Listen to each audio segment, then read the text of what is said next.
नमस्कार दोस्तों, मैं डॉक्टर गौरव गंगवार आवास विकास कॉलोनी सेक्टर 9 आगरा से आप सबका अपने YouTube channel doctor health blogs में स्वागत करता हूं।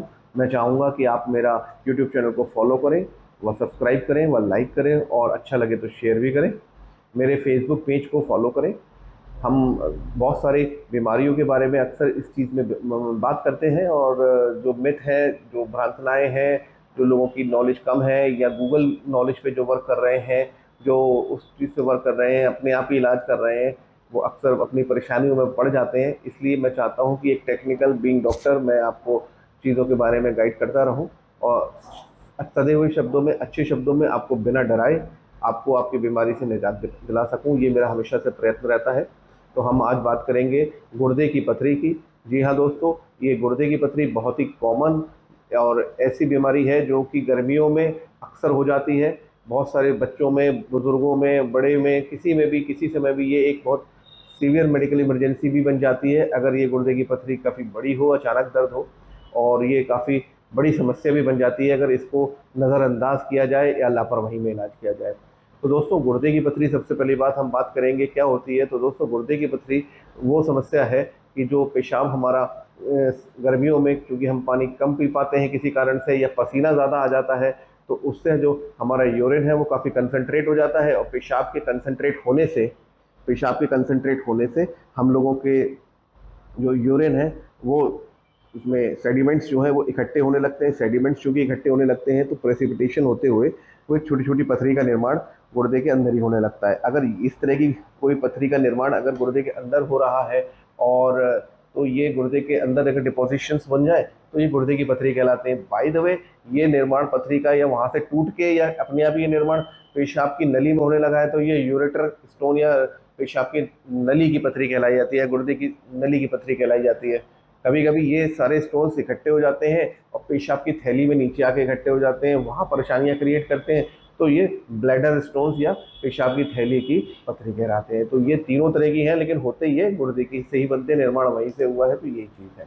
तो इसके हम सबसे पहले बात करते हैं कि आज कि क्या अमूमन लक्षण होते हैं जो ये परेशानियाँ करते हैं। तो सबसे पहले गुर्दे की पथरी में जो पहला लक्षण होता है, अगर अगर है, और ये लोग इसी से इसको डायग्नोसिस भी किया जाता है। पेन इतना सीवियर होता है, अब ये पीठ की साइड, बैक साइड में यहाँ पेन होता है कि इसको देख के ही एक डॉक्टर अंदाज़ा लगा लेता है। मैं तो लगा लेता हूँ कि ये गुर्दे की पथरी का दर्द है, और मेरे यहाँ तो मैं तो डायग्नोसिस ही इस चीज़ से कर लेता हूँ। मेरे यहाँ पेशेंट अगर चलता हुआ आता है तो मैं उसी से अंदाज़ा लगा लेता हूँ कि ये पथरी का दर्द हुआ है आपको। और वो डायग्नोसिस अगर हम कराते हैं तो निकलती भी पथरी है। अभी तक तो टचवुड ऐसा कोई केस आया नहीं है कि मैंने उसे देख के कह दिया हो कि पथरी है, वो पथरी ना निकली हो, निकली है। खैर, तो हम बात करते हैं। तो एक तो ये पेन होता है पीछे की साइड में, जो कि बैक से होता है और पेट में आगे की तरफ जाता है और पेशाब की नली की तरफ नीचे की तरफ जा सकता है। ये बहुत सीवियर पेन होता है। इसके अलावा जब ये पेन हो रहा है तो बीच में वॉमिटिंग या नोजिया, मिचली आना भी बहुत कॉमन है, मिलता है।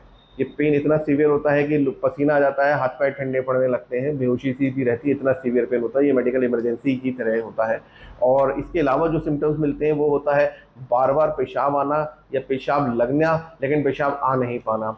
इसके अलावा पेशाब में खून आना, इसके अलावा पेशाब में बदबू आना, पेशाब में ब्राउन या मटमैला जैसा पदार्थ आना। ये सब जो समस्याएं हैं गुर्दे की पथरी में हो सकती हैं। ये डिपेंड करता है कि गुर्दे की पथरी गुर्दे में है, नली में है, या पेशाब की थैली में है।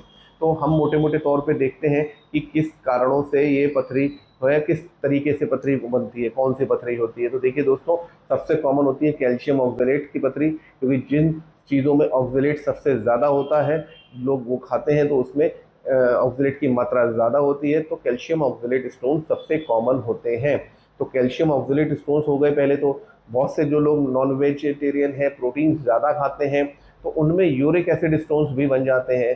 तो एक यूरिक एसिड स्टोन से बाकी भी पथरियाँ होती हैं, स्टूराइड स्टोन्स हैं, कई सारे अमीनो एसिड्स के इम्बैलेंस से, डिसमेटाबॉलिज्म से अगर जो हो रहे हैं तो वो भी है, लेकिन वो बहुत रेयर है। लेकिन मोस्टली दो जो होते हैं uric acid stones, calcium oxalate stones होते हैं।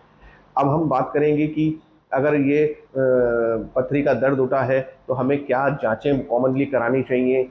तो देखिए मित्रों, हमें सबसे पहले एक अल्ट्रासाउंड कराना ही चाहिए। अल्ट्रासाउंड एक अच्छी मोडेलिटी है जांच की, जिससे हमें ये अंदाज़ा लग जाता है कि पथरी है और पथरी किस जगह है, किस आकार की है। दूसरी चीज़ ये है कि अगर पेशाब में जलन हो रही है, पेशाब में बदबू आ रही है, या बुखार आ रहा है, ठंड लग के बुखार आ रहा है, ये सब सिम्टम्स होते हैं पेशाब की नली की पथरी में, गुर्दे की पथरी में, अगर वो 2-4 दिन पुरानी हो गई हो, नज़रअंदाज किए जा रहे हो। तो ये सारी चीज़ें हैं, चूँकि इसमें इन्फेक्शन होने लगता है तो ये पेशाब की जाँच भी बहुत ज़रूरी हो जाती है। और इन सब ज़रूरी होने के नाते अगर अब बात आएगी कि अगर ये 2 जाँच करा ली और पथरी है तो हमें क्या इलाज भी कराना है? तो देखिए, पथरी का इलाज डिपेंड करता है कि पथरी का साइज़ कितना बड़ा है। अगर पथरी 2 सेंटीमीटर यानी 20 से बड़ी है तो ऑपरेशन ही काफ़ी अच्छा इलाज होता है इसका। अक्सर करना भी पड़ता है। 20 25 1 इंच तक इतनी बड़ी पथरी का तो ऑपरेशन ही एक इलाज होता है। इसके अलावा वो ऑपरेशन पीसीएनएल भी हो सकता है, या लिथोट्रिप्सी एक नया मॉडलिटी आ गई है जिसको हम एक्सटेरा कॉर्पोरल शॉक वेव लिथोट्रिप्सी कहते हैं, जिससे आप कहा जाता है कि लेजर से वो पथरी तोड़ दी। उस पर केवल यही होता है कि शॉक वेव दे के उस बड़ी पथरी को छोटे छोटे टुकड़ों में तोड़ दिया जाता है और उसके बाद वो पेशाब की फ्लो के संग ही बह जाती हैं। दूसरा ये है कि छोटी पथरियों का क्या होता है, देखिए छोटी पथरियां हैं तो इसको फोर्स्ड या मेडिकल डायूरेसिस करा के हम उनको बाहर निकाल सकते हैं। फोर्स्ड और मेडिकल डायूरेसिस हम कराते हैं तो अक्सर छोटी पथरियां 5 तक की वो बाहर निकल आती हैं। हालांकि मैंने तो 8 से 9 तक की पथरी भी फोर्स डायूरेसिस करके निकाल ली है। हालांकि पेन बहुत हुआ था, लेकिन पेशेंट की फोर्स डायूरेसिस करके पथरी हाथ में बाहर आ गई थी। तो ये सारी चीज़ें हैं जो हमें इस चीज़ के लिए ध्यान रखनी है। हमें ये ध्यान रखना है कि क्या हम पथरी अगर है तो किन चीज़ों को अगर हमने इन लक्षणों को नज़रअंदाज किया तो क्या दिक्कत बढ़ सकती है? बिल्कुल बढ़ सकती है। अगर पथरी पुरानी है या पेशाब की नली में फंसी हुई है और पेशाब रुक रही है उस साइड के गुर्दे में, तो गुर्दे में सूजन आ सकती है, गुर्दे में इन्फेक्शन हो सकता है, हमारा गुर्दा फेल भी हो जाता है। इसलिए मित्रों, ये एक छोटी सी समस्या है, लेकिन थोड़ी सी लापरवाही हम लोग की स्थिति बिगाड़ सकती है। इसलिए कभी इस तरह की लक्षण दिखें तो अपने डॉक्टर को दिखाएं, संपर्क करें, हमसे संपर्क करें। हम आपको अच्छी तरीके से इस चीज़ का इलाज करते हैं। अपने आप घर पे इलाज ना करें। कुछ भ्रांतनाएं भी हैं, मैं इन पे आप जवाब देना चाहूँगा। जिससे बहुत सारे लोग कहते हैं कि बियर पी लो, बियर पीने से पथरी निकल जाती है। तो दोस्तों, बियर पीने से पथरी क्यों निकल जाती है या क्यों लगता है? क्योंकि जब भी बियर पीते हैं तो डायूरेसिस बहुत होती है, यानी पेशाब बहुत ज़्यादा मात्रा में बढ़ता है। और जब पेशाब बहुत ज़्यादा मात्रा में बनता है तो वो लगता है कि पथरी निकल जाएगी। और छोटी मोटी पथरियाँ जो अगर रास्ते में होती हैं वो निकल भी जाती हैं, लेकिन मित्रों, बियर में ऑक्जेलेट की मात्रा बहुत ज़्यादा होती है। और ऐसा अगर स्थिति होती है तो जो पथरी बनी है वो तो निकल जाएगी, लेकिन ऑक्जेलेट ज़्यादा जाने से और पथरियाँ पीछे बनने लगती हैं। तो ये चीज़ भी एक रहती है। दूसरी चीज़ एक और आती है कि क्या हमें टमाटर खाना चाहिए कि नहीं? तो मित्रों, टमाटर खाने में और पथरी में कोई भी आपस में ऐसा कनेक्शन नहीं है। कि आयुर्वेद में होता है, लेकिन साइंटिफिकली मेडिकल उसमें कोई भी ऐसा कनेक्शन नहीं है कि टमाटर या बैगन खाने से पथरी बनती है। ऐसा कुछ भी नहीं है, कोई चीज़ नहीं बनती। इवन सिट्रस फ्रूट्स, संतरा है, मौसमी है और नींबू है, अनानास है, ऐसे चीज़ें खाने से ये देखा गया है, शोध में पता चला है कि पथरी का निर्माण कम होता है या नहीं होता है, ये फ़ायदेमंद होते हैं। तो ये चीज़ों को विशेष ध्यान रखें। गर्मियाँ बहुत हैं, मैं चाहूँगा कि सभी लोग 10 से 12 गिलास डेली दिन में पानी पिएँ, पेशाब जाएँ। और दूसरा चीज़, अगर पेशाब थोड़ी सी भी कंसंट्रेट हो रही है तो पानी की मात्रा और बढ़ा दें। अगर कोई ऐसा लक्षण है जिसमें दर्द हो रहा है, बार बार पेशाब आ रही है, जलन हो रही है, ब्लड आ रहा है, तो तुरंत हमसे संपर्क करें, इस चीज़ का इलाज कराएं। ठीक है मित्रों, तो आज हमने बात करी गुर्दे की पथरी की। नमस्कार।